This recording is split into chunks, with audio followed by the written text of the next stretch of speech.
যে দেশবাসী এবং বিশেষ করে আমাদের যুব সমাজ পরিবর্তন চায়, চলমান ধারার ওই রাজনীতি আর দেখতে চায় না। এই পরিবর্তনের জন্যই 9 মাস ধরে বিভিন্ন পর্যায়ে আলাপ আলোচনা, কনসেনসাস কমিশনের ডিসকাশন, এই সবগুলা করার পরে যারা এখানে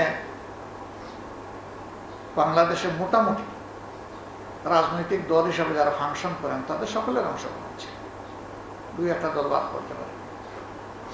সবার অংশগ্রহণে যে ডায়লগ হলো, যার ভিত্তিতে যে সাধারণ নির্বাচনও হলো এবং গণভোটও একই অর্ডারে, সেই অর্ডারের এক অংশ বাস্তবায়ন হলো, আরেক অংশ উপেক্ষিত হয়ে গেল, এখন পর্যন্ত উপেক্ষিত। আনফর্চুনেটলি মেয়াদের একদম শেষ প্রান্তে এসে অধিবেশন ডাকা হলো, আমাদের কথা বলার জায়গাটাই ছোট হয়ে গেল। তাছাড়া প্রথম দিন কিছু জাতি চায় না এমন কিছু ঘটনা ঘটে গেল। যে প্রেসিডেন্ট দীর্ঘদিন স্বৈরাচারের সময় কার্যত তিনি তাদেরকে সহযোগিতা করেছেন, জুলাই রক্তের উপর দাঁড়িয়ে আমরা চাইনি তার বক্তব্য সংসদে শোনানো হোক। তিনি তো বক্তব্যের পাঠক, লেখক না, এটাই বাস্তবতা।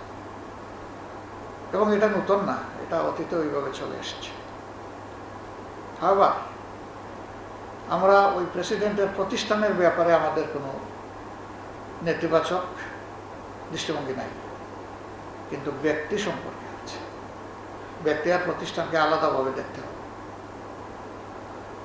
আমরা ওই জায়গাটা সরকারি দলকে অনুরোধ করব যে জাতিকে মুক্তি দেওয়া হোক এই জায়গায়। আপনারা যেভাবে চাইবেন সেভাবেই তো প্রেসিডেন্ট হবে, যেহেতু আপনারা সংখ্যাগরিষ্ঠ। আমরা বিশ্বাস করি আপনাদের দলের ভিতরে এবং আপনাদের শুভাকাঙ্ক্ষী মহলে এদেশের প্রেসিডেন্টের এই মর্যাদাপূর্ণ দায়িত্বে বসার জন্য যথেষ্ট লোক আছে, আমরা বিশ্বাস করি।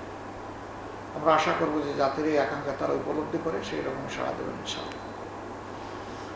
প্রেসিডেন্টের এই জায়গাটা যেহেতু শ্রদ্ধার এবং এটা যেহেতু একটা প্রতিষ্ঠান, এই জন্য এর বিষয়ে এর বাইরে আর কিছু বলতে চাই। আসলে এটা দুঃখজনক, ফেসিবাদের সময় কাজগুলো হয়েছে। বলা হয় ফেসিবাদ বিদায় নিয়েছে, আমি বলি যে না, ফেসিবাদ বিদায় নিয়নি, ফেসিবাদের একটা বড় স্টেক হোল্ডার বিদায় নিয়েছে। কিন্তু ফেসিবাদের কালো ছায়া এখনো এই জাতির মাথার উপরে রয়ে গেছে। আমরা এগুলোর প্রত্যেকটার ব্যাপারে আপত্তি জানিয়েছি, প্রতিবাদ জানিয়েছি, দাবি জানিয়েছি। রমজান মাস হওয়ার কারণে আমরা ময়দানে কোনো কর্মসূচি দেইনি, আমরা মানুষকে সম্মান করি।